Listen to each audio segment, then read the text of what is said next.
Welcome to परीक्षा institute. It's में पुरुषोत्तम कुमार। दोस्तों, आज मैं आपके लिए लेकर आ गया हूँ यूपी बोर्ड एग्जामिनेशन 2023 के लिए आने वाली जो परीक्षाएं हैं उनके लिए आपको सेशन में सॉल्व करवा रहा हूँ। तो सेट नंबर C6 का सेक्शन सी जो है वो आपको यहाँ पर मैं सॉल्व करवाने जा रहा हूँ। अगर आपको PDF चाहिए तो हमारे टेलीग्राम चैनल को ज्वाइन कर लीजिए, वहाँ पर आपको सारे PDF मिल जाएंगे। और अगर आपको क्या करना है, अगर आपने प्रीवियस वीडियो नहीं देखी है तो आपको क्या करना है, प्रीवियस वीडियो देखने के लिए डिस्क्रिप्शन बॉक्स में आपको प्लेलिस्ट दी गई है, वहाँ से जा कर के आप सारी वीडियो देख सकते हैं और आपको आई बटन में भी आपको वहाँ वीडियो का लिंक मिल जाएगा। तो चलिए स्टार्ट करते हैं अपने आज के इस सेशन को। तो आज का हमारा जो सेशन है 4 number question, choose the correct option to answer the following expression. सही ऑप्शन का चुनाव करना है आंसर करने के लिए। फिर है one who dead for one's country sake. तो जो अपने देश के लिए मर गया हो, अपने देश के लिए अपने प्राणों के न्यौछावर कर दे, उस व्यक्ति को कहते हैं मार्टेर। मार्टेर का मतलब होता है शहीद। ठीक है, option number 2 is the right answer. Patriot का मतलब होता है देशभक्त। ट्रेटर का मतलब होता है गद्दार। और डिजर्टर का मतलब होता है भगोड़ा। ठीक है, फिर आपका दिया गया और करके a woman whose husband passed away. जिस महिला का पति जो है वो गुजर गया हो, अर्थात उसका निधन हो गया हो उसके पति का, उस महिला को क्या कहते हैं, तो उस महिला को कहा जाता है विडो, यानी कि विधवा। तो यहाँ पर option number 1 is the right answer होगा आपका। और सेकंड नंबर जो दिया गया है विंडो। विंडो का मतलब होता है खिड़की। और विडोवर का मतलब होता है विधुत, यानी कि जो जिसकी पत्नी मर जाती है उसको विडोवर बोलते हैं। और स्पिनिस्टर का मतलब होता है कुंवारी, यानी कि कुंवारी कोई लड़की होती है जिसकी शादी ना हुई हो, उसको स्पिनिस्टर बोला जाता है। फिर है select the right meaning of the following idiomatic phrase. सही मीनिंग का आपको सिलेक्ट करना है एडमेटिक फ्रेज का। Part and parcel. तो पार्ट एंड पार्सल का मतलब क्या होता है ये आपको बताना है, जिसका मतलब होता है अभिन्न अंग। ठीक है, तो यहाँ पर आपका option number 1 is a right answer. Integral part, जिसका मतलब होता है अभिन्न अंग। फिर है और करके ब्रिंग टू बुक, जिसका मतलब होता है दंडित करना। तो यहाँ पर हो जाएगा इसका पनिशमेंट। ठीक है, रिवॉर्ड का मतलब होता है पुरस्कार। प्राइस मतलब भी पुरस्कार होता है। ठीक है, डिलीवरेंस यानी कि किसी चीज़ को भेजने का काम जो किया जाता है उसको कहते हैं। फिर है synonym of the following word is. Prominent का मतलब होता है प्रसिद्ध, तो इसका सिनोनिम्स यानी कि पर्यायवाची शब्द बताना है। सिमिलर मीनिंग्स वर्ड, तो सिमिलर मीनिंग वर्ड यहाँ पर हो जाएगा फेमस।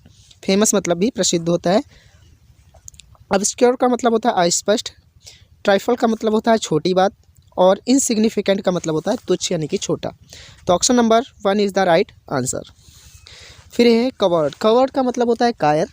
तो कायर का यहाँ पर आपको सिनोनिम्स बताना है। तो कायर का हो जाता है टिमिड, यानी कि जिसको कहते हैं डरपोक। और यहाँ पर अगला है ब्रेव मतलब बहादुर। करेजियस का मतलब होता है साहसी। और बोल्ड का मतलब होता है निर्भीक, जिसको किसी प्रकार का डर ना हो, जिसको निडर भी कहा जा सकता है। फिर अगला क्वेश्चन आपको दिया गया है D number. He left the town with bag and baggage last year. इसमें आपको ईयर्स बताना है। तो ईयर्स इसमें जो है लास्ट ईयर की जब भी बात होती है तो वहाँ पर परफेक्ट टेंस का जो होता है, पास्ट परफेक्ट टेंस का यूज़ किया जाता है। तो यहाँ पर आपका option number 1 is the right answer. फिर है the antonym of the following word is. Critical का एंटोनिम्स यानी कि विलोम शब्द, उल्टा शब्द बताना है, उल्टा अर्थ बताना है, जिसका इसका जो है अलग मीनिंग बताना है। तो क्रिटिकल का मतलब होता है आलोचनात्मक। तो इसका हो जाएगा आपका यानी कि अप्रिशिएटिव, जिसका मतलब होता है सराहना करना, यानी कि प्रशंसक, जिसको प्रशंसा जिसकी की जाए, तारीफ़ की जाए, उसको बोलते हैं। तो option number 1 is the right answer. Dangerous का मतलब होता है खतरनाक। क्रूशियल का मतलब होता है महत्वपूर्ण। और पेरिलस का मतलब होता है जोखिम। फिर है निग्लिजिबल। निग्लिजिबल का मतलब होता है जरा सा। तो यहाँ पर इसमें आपका ऑप्शन जो है वो होगा 4, जो कि आपका सही होगा। इम्पोर्टेंस, जिसका मतलब होता है महत्व। और फिर इसमें फर्स्ट नंबर जो है इनसिग्निफिकेंट का मतलब होता है तुच्छ। केयरलेस का मतलब होता है लापरवाह। और क्रिटिकल का मतलब नाजुक। ठीक है, तो आपका option number 4 is the right answer. फिर दिया गया है 5 number. Change any one of the following sentence into indirect speech. Direct narration यहाँ पर बदलना है। तो यहाँ पर दिया गया है Pandit Nehru said to the large gathering in Ramlila Maidan, my dear noble countryman, I shall never remain servicing the cause of mother India. तो यहाँ पर आपको एक चीज़ ध्यान देना है कि यहाँ पर जब भी मेंस को रिप्रेजेंट किया जाए, संबोधित किया जाए, तो वो सेंटेंस थोड़ा अलग तरह से आपके डायरेक्ट नरेशन चेंज होता है। तो उसका फॉर्मूला थोड़ा एड्रेसिंग एज से बनता है। तो यहाँ पर हो जाएगा सबसे पहले addressing them as his dear noble countryman Pandit Nehru said को टोल्ड में चेंज करेंगे, बाकी प्रोसेस वही रहता है जो आप करते हैं। Told the large gathering in Ramlila Maidan that he would ever remain servicing the cause of mother India. फिर अगला दिया गया है, ये भी आपका नरेशन ही चेंज करना है। Hari said to Ram have you completed your homework, Ram said no. Hari said why, Ram said because I could not get time to complete it. तो इसका आपको बताना है। तो इसका हो जाएगा हरी आस्केड राम, क्योंकि उसमें प्रश्न किया जा रहा है तो asked Ram if he had completed his homework, और उसका नीचे वाला जो है राम सेड नो, तो यहाँ पर इसका हो जाएगा Ram replied in the negative. फिर होगा अगला जो दिया गया है वाई वाला, तो उसका हो जाएगा Hari asked him why he had not completed, Ram replied because he could not get time. ये आपका हो जाएगा आपका जो नरेशन चेंज है वो आपका सेंटेंस, ठीक है। फिर दिया गया है यहाँ पर combine any of the following sentences as directed. Combine करना है सेंटेंस को, तो कंबाइन करने के लिए we reach the station, the train had not arrived at the station by the time. Complex sentence बनाना है। कॉम्प्लेक्स बनाने के लिए इसमें हम व्हेन से इसको ऐड करेंगे। The train had not arrived at the station when we reach the station. फिर दिया गया है the teacher enter the class the boys stood up. Simple sentence बनाना है। The teacher having enter the class the students stood up. फिर है transform any one of the following sentence as directed. तो transform आपको करना है, transformation से है। वो है Hari is one of the best student of this school. तो इसको पॉजिटिव डिग्री बनाना है। अनसॉल्व में आपको पैसिव वॉइस दिया गया था, तो कभी भी एक चीज़ ध्यान रखना कि कभी भी सुपरलेटिव डिग्री का पैसिव वॉइस नहीं बनता है, तो उस चीज़ पर आपको फोकस नहीं करना है। मिसप्रिंट बहुत दिया गया है कभी कभी अनसॉल्व में, तो उसको सही करके लिखा गया है, तो आप उन चीज़ों पर ध्यान दीजिए, ठीक है। तो इसका हो जाएगा very few students of this school are as good as Hari. फिर है in the final match of the Shikar tournament Dayanand college defeated Subhash college by 2 goals। The Shikar tournament is an annual event. Simple sentence इसका बनाना है, तो हो जाएगा in the final match of the Shikar tournament Dayanand college defeated Subhash college by 2 goals being an annual event. फिर दिया गया है correct any one of the following sentences. तो करेक्ट करना है सेंटेंस को, वो भी देख लेते हैं। From where you are coming, तो यहाँ पर हो जाएगा where are you coming from, ठीक है। तो यहाँ पे इस तरह से सही करके इसको लिखना था, बस और कुछ नहीं था। माई ट्राउजर आर डर्टी, तो यहाँ पर ट्राउजर नहीं होता, ट्राउजर्स होता है, तो माई ट्राउजर्स आर डर्टी। फिर होगा I will avail this chance, तो इसमें हो जाता है I will avail myself of this chance, ठीक है। फिर है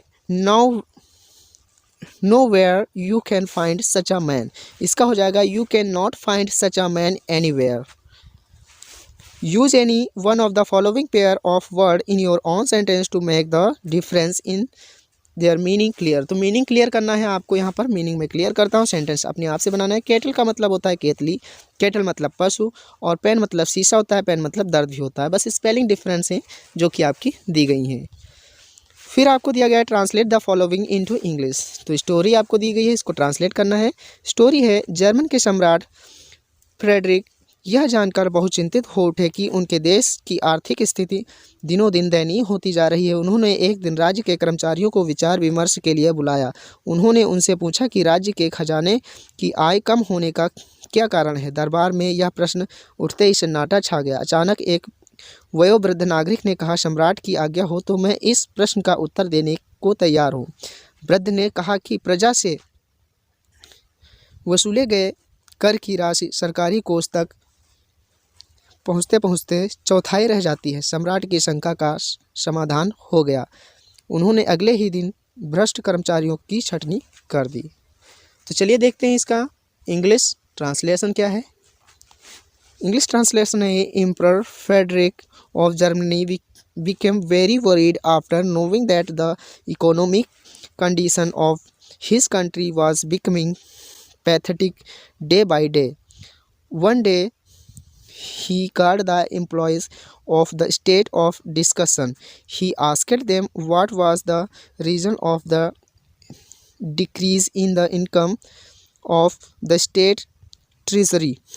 There was silence in the court as soon as this question was raised. Suddenly, an elderly citizen said, "I am ready to answer this question if the emperor has permission."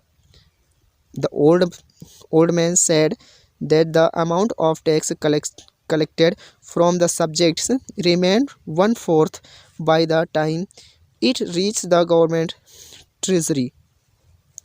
The doubt of the emperor was resolved. He fired the corrupted employees the very next day. Thanks for watching this video. ऐसे हमारी video देखने के लिए हमारे channel को subscribe करना, bell icon को press करना मत भूलिए। मिलते हैं नेक्स्ट वीडियो में। Bye bye.